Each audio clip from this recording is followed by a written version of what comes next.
Y la pregunta de hoy, bueno, pues es ¿qué opina usted sobre la paternidad irresponsable? Las opciones que le ofrecemos en Twitter y en nuestro portal de noticieros GREM: va en aumento, va en decremento, deriva del machismo y la educación familiar, o simple y sencillamente no tengo elementos para opinar. Y sobre este tema vamos a charlar con Roberto García, psicólogo, y con Homero Pérez Martínez, delegado del Instituto Estatal de Defensoría Pública, Delegación Torreón, para verlo desde el punto de vista obviamente psicológico, desde el punto de vista emocional, cuáles son las causas, pero también cuáles son las consecuencias de la paternidad irresponsable, del hecho del crecimiento de un hijo sin la figura paterna o con una figura paterna que no responde a lo que tiene que ver con la formación tanto educativa como emocional, como incluso la misma manutención económica y algunos otros aspectos que tienen que ver con ello. En el aspecto jurídico, pues es importante que Homero Pérez Martínez también nos hable sobre cuáles son las causas de esa paternidad irresponsable, pero cuáles son las consecuencias también, porque en el propio Instituto Estatal de Defensoría Pública hemos canalizado a través del grupo Radio Estéreo Mairán una gran cantidad de casos de personas que solicitan el pago de la pensión alimenticia, y hay personas que incluso hasta prefieren dejar su trabajo, es decir, abandonar su fuente de empleo con tal de no cumplir con esa responsabilidad. Entonces hay mucho que comentar a propósito de la víspera del Día del Padre. Homero Pérez Martínez, delegado del Instituto Estatal de Defensoría Pública, gracias por acompañarnos. ¿Qué tal, licenciado? Buenos días, gracias por la invitación y un saludo a todos sus radioescuchas. En el caso del instituto, ¿qué frecuencia de casos reciben ustedes de paternidad irresponsable y cuál es la canalización que realizan al respecto? Ok, mira, lo que es el instituto aquí en la Defensoría Pública, yo creo que estamos hablando de un 60% más o menos en lo que es en asuntos de tipo de pensión alimenticia. Yo creo que es un 40 más o menos, un 40%, y el otro es lo que es el divorcio. Son los asuntos que más se llevan y que más se canalizan dentro del instituto en cuestión del orden familiar, ¿sí? La mayoría tiene que ver en la cuestión de las pensiones con los padres que dejan de aportar esa pensión alimenticia al que tienen derecho todo niño o niña dentro de este sistema. Pero muchas veces una cosa lleva a la otra, es decir, se da el proceso de divorcio y después del divorcio suele darse la demanda por pensión alimenticia. Sí, en su gran mayoría sí. Sí tiene es una cosa es consecuencia de una cosa. Por ejemplo, lo que es el divorcio, se solicita lo que es la pensión alimenticia en caso de haber hijos dentro del matrimonio. A su vez también se ve en gran parte lo que es la pensión, aunque no haya un divorcio. O personas que son madres solteras, claro, que nunca se llegaron a casar y todo, pero que sí tienen una responsabilidad de los padres en cuanto a lo que es la manutención de sus menores. ¿La pensión alimenticia es directamente proporcional a lo que gana la persona, el padre de familia, o tiene que ser acorde a las necesidades reales? Es acorde a las necesidades reales de la persona que requiere de lo que es la pensión alimenticia, pero sí tiene que ser también conforme a lo que la persona o el deudor alimentario percibe dentro de su, vamos, si tiene un empleo formal. Ajá, por ejemplo, ¿se diluye la responsabilidad si la mamá también trabaja? En este caso, tanto uno como otro tienen la obligación de dar lo que son los alimentos, pero si una persona da pie a lo que es, por ejemplo, lo que es un abandono en cuanto a lo que es la pensión, sí tiene la obligación el padre en este caso, o la persona que haya dejado al menor, porque también se da el caso que la mujer abandona a los menores, claro, con el padre.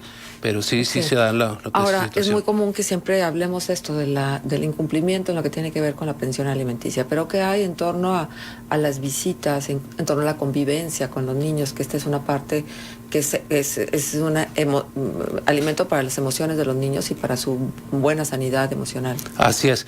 Mira, muchas de las veces, podría ser que en el caso de la mujer o de la madre, muchas de las veces se utiliza malmente a los menores en contra del padre para poder decir, no, si no me das para lo que son los alimentos, no te dejo ver al menor.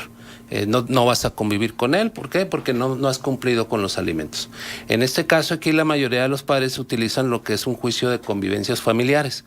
Ese juicio de convivencia familiar, uno de los requisitos que nosotros pedimos, o que más bien la autoridad pide para que se pueda dar esa convivencia, es que tiene que cumplir con esa obligación de dar alimentos para poder ya ver a lo que es al menor, independientemente que es un derecho convivir los padres con sus menores hijos. Yo he conocido algunos padres de familia, hombres, varones, que se quejan amargamente de esta situación que los pone en desventaja frente a la madre, inclusive desde los términos de la legalidad, ¿no? La madre generalmente tiene pues todas las consideraciones y las ponderaciones. Y entonces dicen que ellos sufren de alienación parental y que nadie hace nada por ellos. ¿Es verdad? Se da ese tipo de casos, pero como te comento, la misma ley de la familia también protege esa situación o ese derecho del hombre para poder convivir con sus hijos.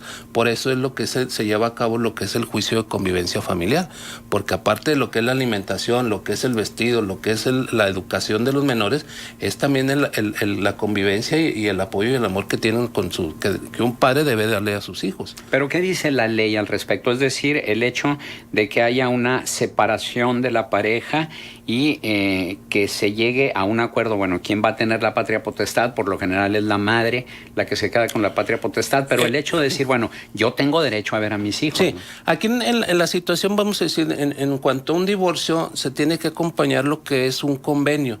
A la solicitud de derechos se acompaña un convenio en el cual se tiene que estipular, precisamente una de las cláusulas es cómo va a ser las convivencias con los menores. La otra, porque la mayoría de los casos la patria potestad se divide entre los dos. Siempre se va a ejercer entre los dos, ¿sí? Lo que van a convenir la custodia. Es la custodia. Bien. Más que nada. ¿Por qué? Porque la mayoría de las veces la custodia es compartida, ¿sí? O la tiene la madre o la tiene el padre. Ajá. En este caso. Pero hay un reconocimiento entonces desde la ley que la madre es más importante para los hijos que el padre. Sí. Porque casi en la mayoría la madre es la que convive más con los menores. La madre es la que tiene más contacto con ellos. Es más que nada, es quien, en su mayoría, las madres de familia, en este caso, que ya son muy pocas, porque ya la mayoría ya también tiene son madres trabajadoras. Por lo regular, lo que pondera más el juez es de que de cierta edad, vamos a decir desde su nacimiento hasta 6, 7 años de edad, es por obligación que ellas estén con su madre, los menores.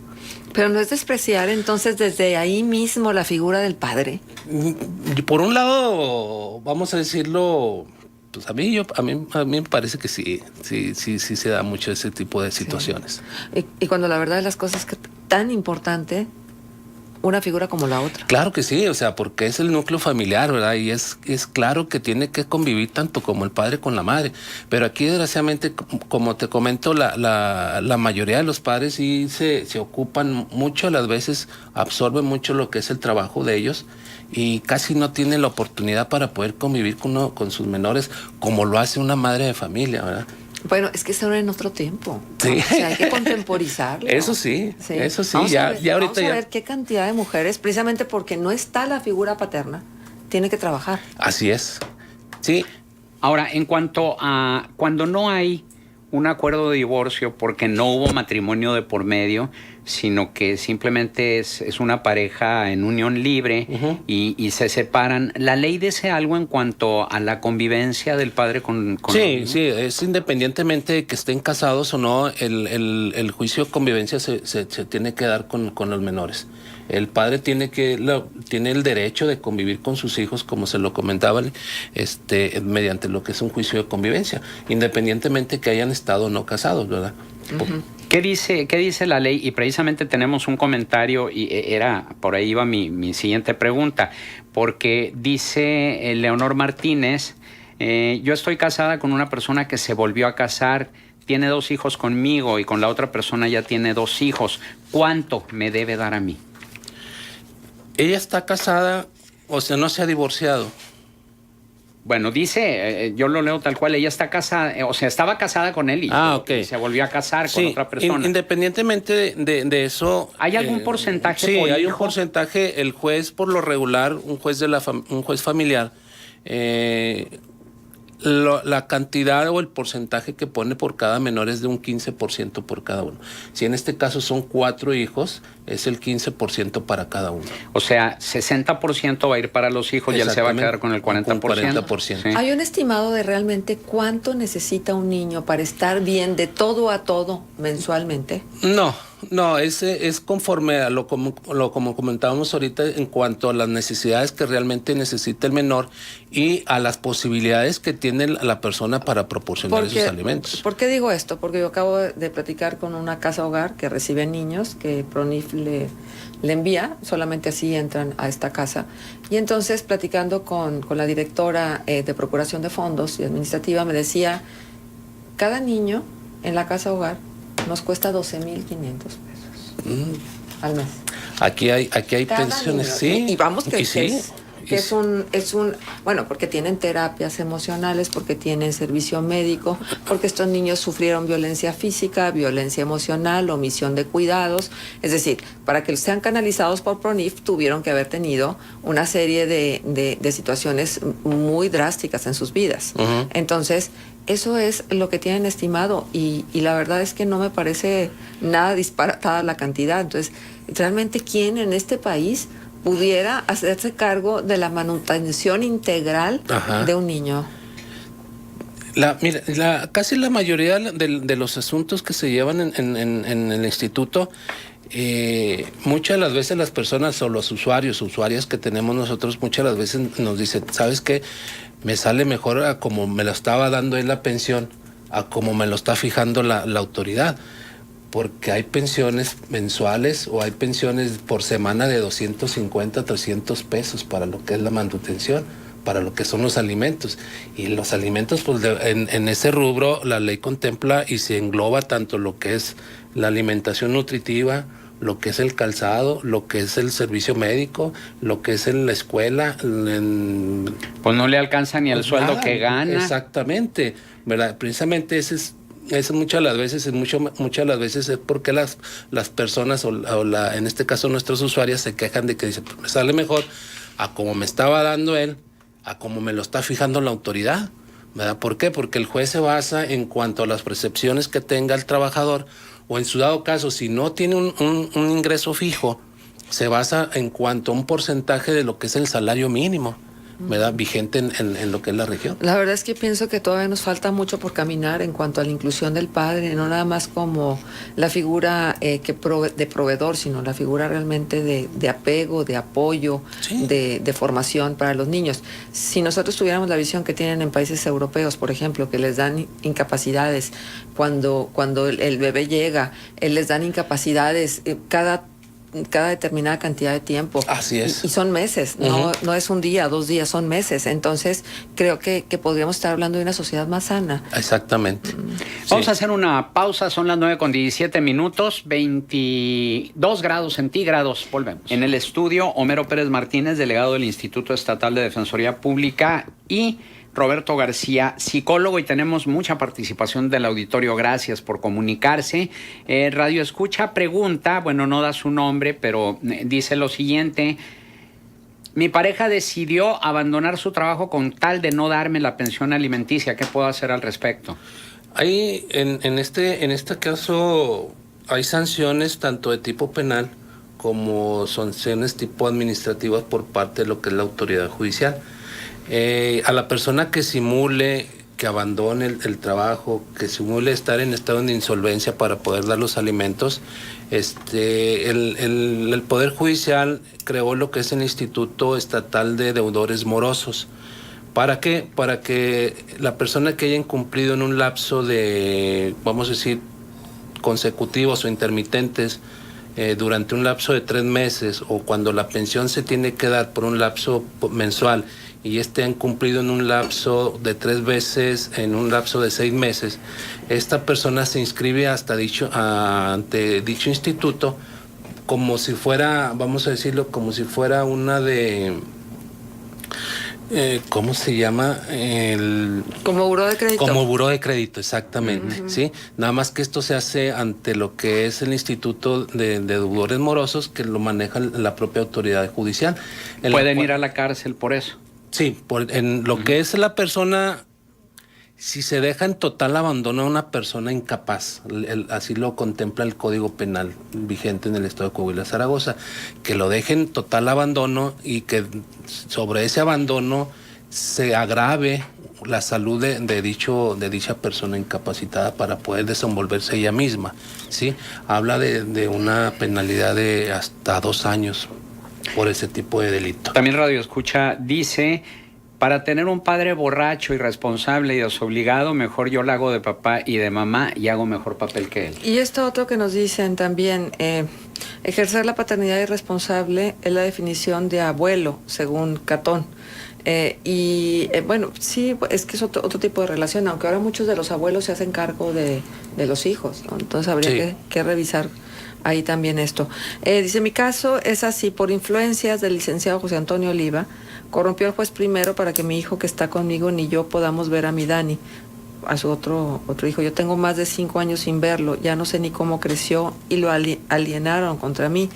En este momento escucho su programa, muy bueno, por cierto. Mi pareja se separó aproximadamente desde hace 10 años, no se ha divorciado de él, pero él la dejó con 2 hijas y hasta la fecha no le ha dado un solo peso de pensión. Y esto otro, ¿por qué las autoridades no pugnan por mantener unidas a las familias en vez de ver cómo les puedan sacar más al padre a la vez de hundirlo psicológicamente? Bien, y ya está con nosotros Roberto García, psicólogo. Roberto, gracias por acompañarnos. Muchas gracias. ¿Cuáles consideras tú que podrían ser las causas? La pregunta que planteamos en este programa es: ¿qué opinas sobre la paternidad irresponsable? Y las opciones que ofrecemos es: va en aumento, va en decremento, deriva del machismo y la educación familiar, o no tengo elementos para opinar. Desde el punto de vista psicológico, ¿cuáles son las causas de esta paternidad irresponsable y cuáles son las consecuencias en los hijos? ¿Tiene que ver el hecho de la cultura machista que vivimos? ¿Tiene que ver la educación familiar? ¿Qué influye? Sí, yo creo que son esos aspectos que acaba de mencionar, licenciado.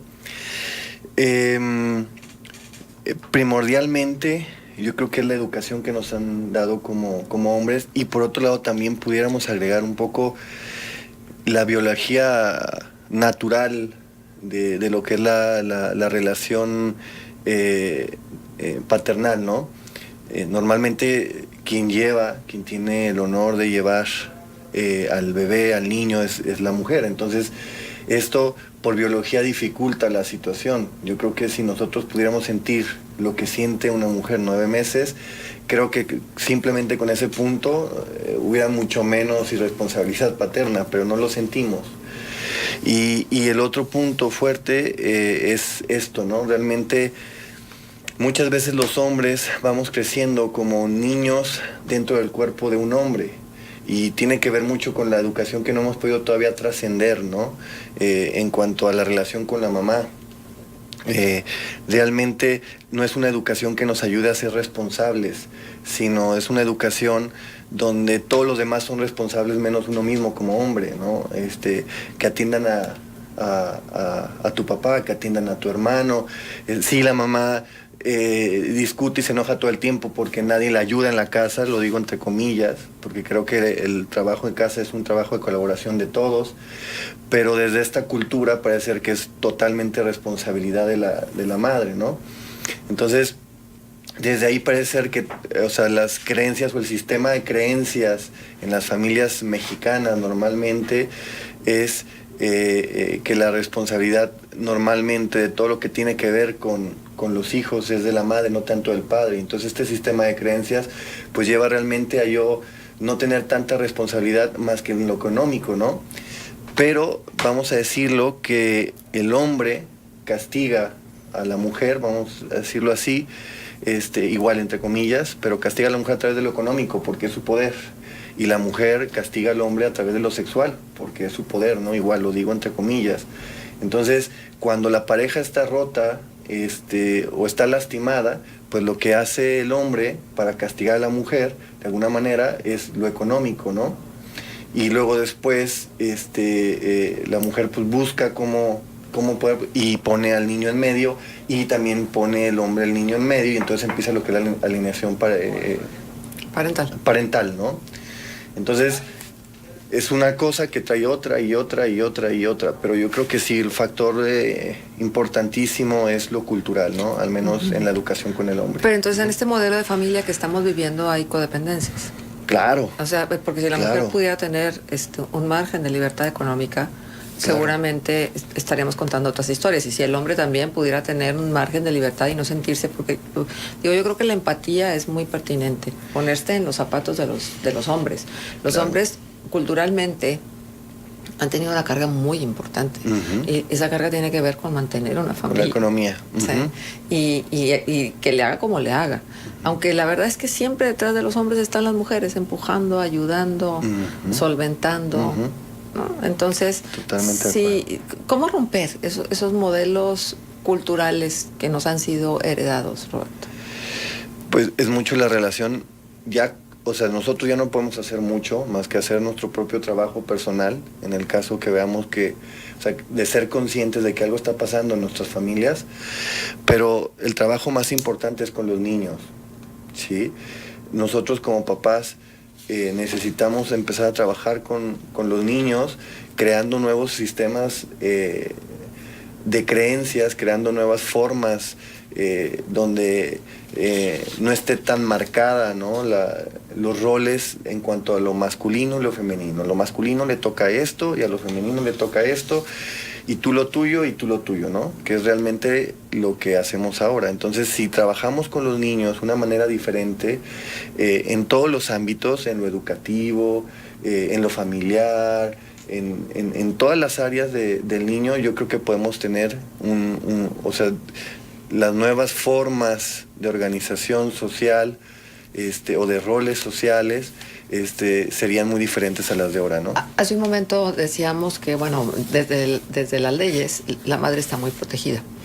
Y entonces, porque pues muy dependiente los primeros meses, los niños de las mamás, etcétera. Pero... Perdón, Marcela, yo ahí lo dudaría un poco, de repente. Justo hacia allá voy. Digo, eso es desde la ley, ¿no? Pareciera que las mamás somos infalibles, y la verdad es que las mamás nos equivocamos muchísimo. Entonces, de verdad, ¿habría necesidad de mover desde el marco legal, de mover también muchas otras cosas que tienen que ver con que le demos la importancia a la figura paterna, que no se la damos nada más que desde el ámbito de la economía? Sí, mira, con todo respeto a las leyes, yo creo que hay muchas rupturas de las leyes que no favorecen tanto a la mujer, y lo digo porque como terapeuta infantil me ha tocado ver muchísimos casos donde realmente sí, aparentemente la mujer tiene muchos derechos, ¿no? Pero uno es la que acaban de mencionar, ¿sí? Si uno de los papás decide, o si el papá, perdón, decide ya no aportar y se sale de trabajar, realmente en pocos casos la mujer puede hacer algo. O sea, y eso me ha tocado, o sea, y como este tipo de rupturas hay muchas dentro de los apoyos. O sea, realmente hay una facilidad para que el papá se haga responsable en la cuestión económica. Pero yo creo que también tendrían, a nivel legal, tendrían que hacerse obligaciones, o tendrían que obligar al papá, no solamente en lo económico, yo creo que eso es a lo que te refieres, sí, un poco, sí, sino también a cuestiones emocionales. O sea, que el papá, porque el papá por lo que se aleja normalmente es porque no quiere aportar en lo económico, ¿sí? Entonces, pero al alejarse de lo económico se aleja también de lo emocional. Y los niños, el niño en sí necesita cómo vivir en la vida, ¿no? Y eso te lo da el dinero, un poco. Pero también necesita la presencia paterna, sea como sea el papá. O sea, el papá necesita estar en la vida del niño y de la niña, porque tienen aspectos fundamentales para su desarrollo. Entonces, por una cuestión conyugal, de pareja, más una cuestión económica, el niño vive el distanciamiento de los padres. En una ocasión, con un niño que va conmigo a sesión, me decías que sus papás se están separando, es la segunda relación de su papá. Me decías que tengo mucho miedo. Y le digo, ¿a qué tienes miedo? A que mi papá se olvide de mí. Y me dice, y le pregunto, ¿y qué te lleva a ese miedo? Pues es que mi papá ya estuvo casado y se olvidó de mis hermanos. Y es real, o sea, es real este tipo de situaciones, ¿no? Entonces, la presencia del papá, si se pudiera apoyar también en cuestiones más emocionales, desde lo legal sería muy bueno, ¿no? Bueno, tengo acá la participación del auditorio vía WhatsApp 8717361799. ¿Acaso no hay maternidad irresponsable? ¿Por qué el Día de las Madres no hicieron un programa similar? Pregunta. No, sí, por supuesto que sí lo hay y viene bien la observación. Habrá que hablar qué es lo que está sucediendo en torno a esto. Esto otro que nos dice, mi pregunta es muy sencilla. ¿Qué pasa cuando un joven de 15 años embaraza a una niña menor? ¿Qué responsabilidad tiene? ¿Se le puede pedir pensión? Porque ese muchacho va y embaraza a otras muchachas.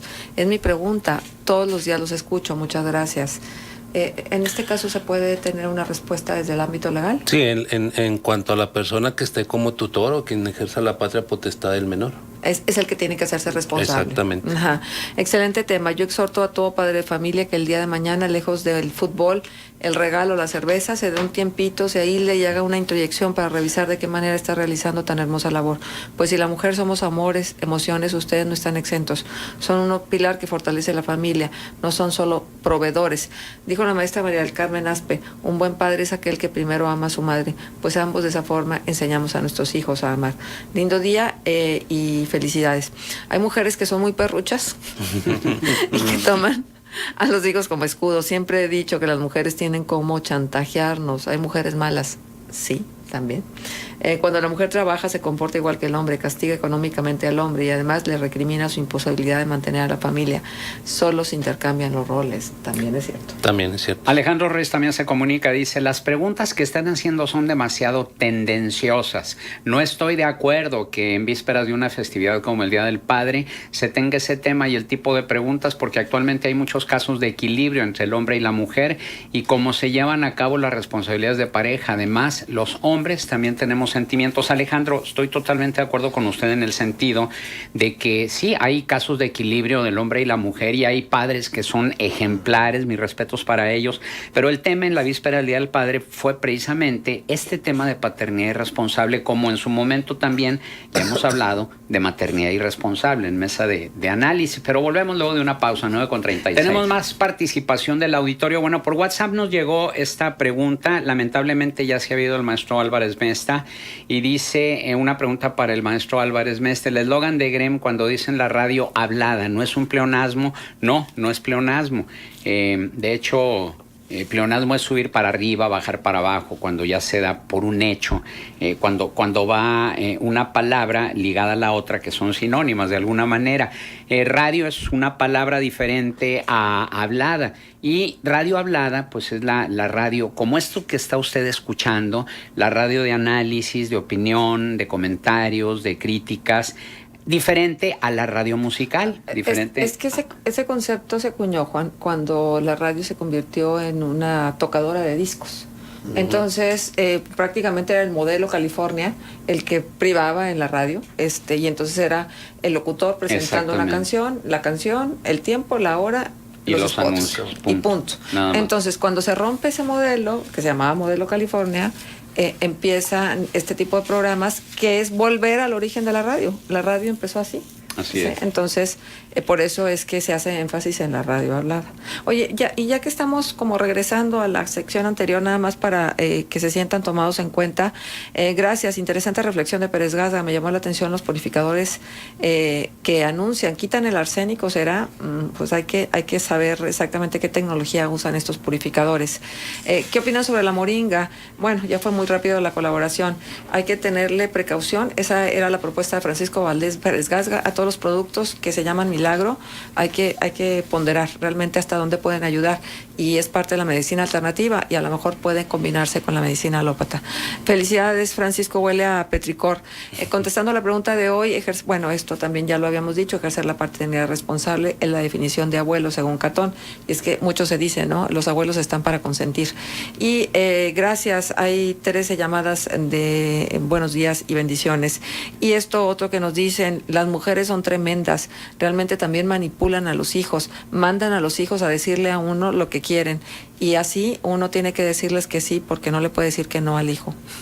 Ahora, bueno, también este otro comentario ya lo habíamos comentado anteriormente, decía, es lo que dice Miguel Ángel Soto, dice, también hay mujeres que son malas madres, los abandonan a los hijos, se los dejan a los abuelos y se desentienden completamente de ellos, pero también están las madres que chantajean a los padres impidiéndoles ver a los hijos, aunque él les esté dando la manutención.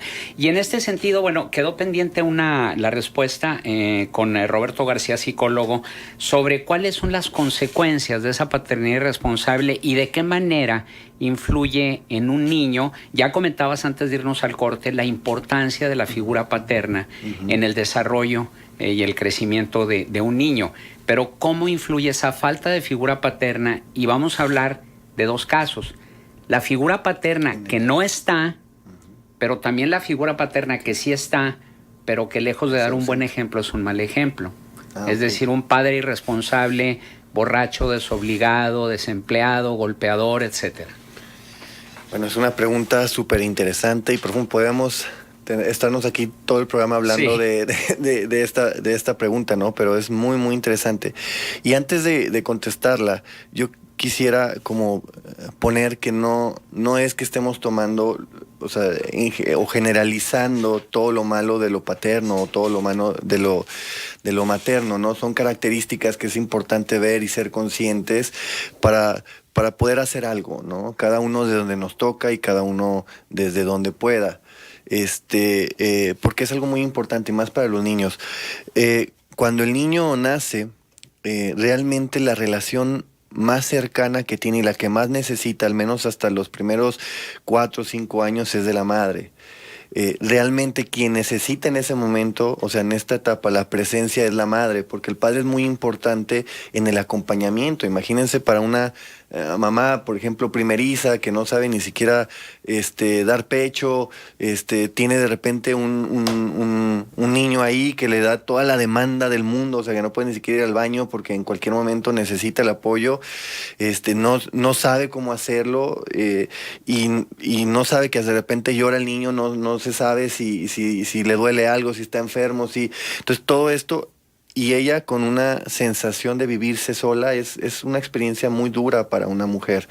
Entonces, el acompañamiento del padre es muy importante ahí, en especial con la madre, ¿no? En estos primeros años, en especial de los 0 a los 2 años. Después, la presencia del padre es muy diferente en lo que va a poder ayudar a un niño y a una niña, ¿no? La figura paterna, en el caso de la niña, lo importante de esto es que es la figura que ella va a buscar como pareja, ¿sí? Y la figura materna, en el caso de la niña, es la figura que ella va a buscar ser en la vida, ¿sí? Y en el caso del niño, la figura paterna es el hombre, es el tipo de hombre que él va a buscar ser. Entonces, lo que vea de papá es el hombre que él va a ser en la vida y cómo se va a relacionar con las mujeres de su vida, ¿no? Entonces, ya simplemente este hecho marca la importancia que tiene la figura paterna o el hombre en la familia. Entonces, Discúlpame, porque me parece muy importante esto que dices, y si todos los hombres tomáramos conciencia de esto que tú estás diciendo, tal vez adoptaríamos una actitud diferente con nuestros hijos, ¿no? Porque si dijéramos, caray, yo voy a ser el espejo de mi hijo y lo que él vea en mí es lo que él va a hacer. Por lo tanto, nos haría un poco más conscientes de ser diferentes, no de ser mejores. Lo que va a hacer o lo que va a rechazar hacer, ¿no? Porque luego también se polariza. Exacto. Y en el caso de la mujer es el tipo de figura de hombre que va a buscar como pareja. Entonces, imagínense la importancia tan relevante que tiene, ¿no? Entonces, y aquí también entra en el caso de la separación, en la responsabilidad de la madre. No estoy hablando que la mamá tiene que hablar cosas maravillosas del papá, aunque no ocurran, ¿no? Que tenga que decir mentiras, no. Pero es más importante que pueda ver las cosas positivas del papá, porque si la mamá habla de eso con los hijos, ¿sí? De una manera honesta, ¿sí? Realmente es la figura que los hijos van a buscar, y ahí es donde puede hacerse el cambio, porque si no, si ella habla de lo negativo, si ella fortalece, o inclusive los abuelos, ¿sí? Porque normalmente cuando se separan la pareja y se quedan con la mamá regresa con los abuelos, o sea, con los papás de ella, ¿no? Entonces, los abuelos están enojados, entonces la alienación no solamente ocurre con la mamá, sino también con los abuelos, o sea, los abuelos también hablan mal, y esto, en vez de hacer como una realidad de lo que pasa, porque puede ser real lo que estén diciendo, ¿sí? Entonces, pero en vez de poner al niño una realidad, lo ponen en contra de algo que es su esencia. O sea, él no hubiera podido llegar a este mundo sin la figura paterna, ¿sí? Entonces, decían hace rato en un comentario, ¿no? Es que las embarazó. Entonces, una relación sexual es de dos personas. O sea, y este tipo de comentarios fortalecen este tipo de relaciones, ¿no? Y la irresponsabilidad del papá, porque es como la embarazó y entonces la responsabilidad la tiene solo el papá. ¿Y qué hace un adolescente con esa responsabilidad tan grande? Pues huye. ¿Sí? Claro. Entonces, regresando un poco a lo que estamos hablando en cuanto a las consecuencias, ¿sí? Todos estos factores pues van llevando a que el papá sienta tanta responsabilidad, y a los hombres lo que nos han enseñado, lo que hemos aprendido es que cuando sentimos tanta responsabilidad, lo que nos queda es huir, ¿sí? O huimos físicamente o huimos mentalmente, pero huimos. O sea, podemos estar ahí sin estar, ¿sí? Y entonces podemos estar ahí todo el tiempo con el celular, podemos estar ahí en la televisión, y eso es una ausencia también, ¿sí? Entonces, los niños también en el Xbox o en la televisión, o los niños afuera, y el papá todo el tiempo ahí. Y si le preguntas al papá, oye, ¿estás presente? Sí, aquí estoy todo el día, pero no realmente, exacto, en la convivencia, en lo que necesita el niño, en el contacto, el abrazo, la presencia, el amor presente, ¿no? del papá. Hay otro comentario de Radio Escucha a través de WhatsApp. Dice: conozco una persona que tuvo 2 matrimonios y ahorita vive en unión libre. Con la primera esposa tuvo 4 hijos, con la segunda esposa tuvo 3. Esto quiere decir que si le diera el 15% a cada uno, le estaría faltando un 5%. Sí. Sin embargo, no les da nada. En esos casos, ¿qué procede? Aquí es conforme a lo que es, conforme a derecho, como te comentaba, es el 15% por cada menor. Bueno, en este caso sería el 105%. ¿Verdad? O sea, ahora hay que ver también las edades de ahorita de los hijos. Porque pues 7 hijos tiene. Sí. La obligación es hasta la mayoría de edad o que estén estudiando, ¿no? Es hasta que estén estudiando. Correcto. Sí, hasta que Pero si no fue mayor de... Sí, a los 18 años se termina lo que es la obligación. Siempre y cuando no siga estudiando o para que tenga un oficio o una profesión para poder el sobrevivir en cuanto a eso, ¿verdad? Yo creo que es bien importante que dejemos bien claro que no se trata de emitir juicios, ni de decir esto está bien y esto está mal, y condenar a quien pues ha tenido circunstancias como las que se han descrito a través de las llamadas, porque habría que revisar también su propia historia. Así es. Porque finalmente vamos a lo mismo, ¿no? Esa persona, ese padre que se comportó de alguna manera, también tiene una historia, y habría que revisar si no está siguiendo también un patrón de conducta. Entonces, acá de lo que se trata es de entender cuál es el momento que como familia se está viviendo, el rol del padre en este instante y la circunstancia legal que implica la responsabilidad de los padres dentro de lo que significa la familia. Así es. Sí, muchas de las veces las quejas que hemos tenido nosotros en lo que es en la Defensoría en cuanto al servicio que se presta, que muchas de las veces dice, es que la mayoría son mujeres. Le dije, sí. Me dice, ¿y nosotros los hombres? Le dije, bueno, sí se da el caso también de hombres maltratados, hombres a quien también les dejan el cuidado de los hijos, y porque la madre los abandona también. Sí, me dicen, bueno, ¿y nosotros a dónde vamos a acudir? Porque aquí la mayoría de las veces pues está el Centro de Empoderamiento de la Mujer, se le da más preferencia a la mujer en cuanto a ese tipo de situaciones legales. La cuestión nosotros aquí en el instituto es cuando, por ejemplo, hay una solicitud de divorcio por las dos partes, que están de acuerdo los dos en terminar con esa relación o con ese matrimonio, muchas de las veces nosotros ponemos o ponderamos al hombre como usuario. ¿Por qué? Porque en dado momento de que llegue a no darse esa unión o ese entendimiento entre las dos partes, el hombre va a decir, bueno, pues entonces se va a quedar la mujer como usuaria y yo ¿dónde me voy a ir? Yo tengo que contratar un abogado particular, no, ahorita no tengo yo dinero para solventar un abogado particular, ¿cómo le voy a hacer? ¿A qué institución voy? ¿Sí? Aquí por eso nosotros le damos el ponderar lo que es el hombre como usuario. ¿Por qué? Porque la mujer la puedo canalizar yo a lo que es a un instituto de la mujer municipal, a un centro de empoderamiento de la mujer estatal. ¿Para qué? Para que ella pueda estar como usuaria allá y yo tener al hombre como usuario. Bien, Aurelio Hernández también se comunica, dice, felicidades por el programa, me parece demasiado interesante. Bueno, utiliza ese adjetivo. Y comenta, efectivamente, los padres a veces copian los modelos de los que fueron sus padres. Sin embargo, también muchas veces sirven como un ejemplo de las piedras con las que uno no se debe tropezar. Yo debo confesar que tuve un padre muy irresponsable. Sin embargo, eso me ayudó para ver que en ese espejo no me quería reflejar. Me considero un padre responsable. Mis hijos me quieren, yo los quiero a ellos. Me he hecho cargo hasta la fecha. Aun cuando ya están casados y tengo nietos, sigo estando con las mismas responsabilidades, dice Aurelio Hernández. Bien, son las 9:52. Nuestro agradecimiento a Roberto García, psicólogo, Homero Gracias. Pérez Martínez, delegado del Instituto Estatal de Defensoría Pública. Señores, muchas gracias por acompañarnos en esta mesa de análisis. Por favor, nada más así súper rapidísimo. Tuve una relación hace algunos años y ahora esta persona me está chantajeando con que el hijo que tuve es mío, pero lo registró a nombre del esposo. Lo vi un par de veces a la criatura y la verdad no sentí que fuera mi hijo, ni por la cabeza me pasó esta idea. ¿Puedo pedir una prueba de paternidad y de ser cierta la madre? ¿El niño que castiga tendrá por ocultar la procedencia? ¿El niño que castiga tendrá que ocultar la procedencia del menor? No, él puede solicitar lo que es la prueba de ADN para ver si realmente es su hijo o no, Bien. ¿verdad?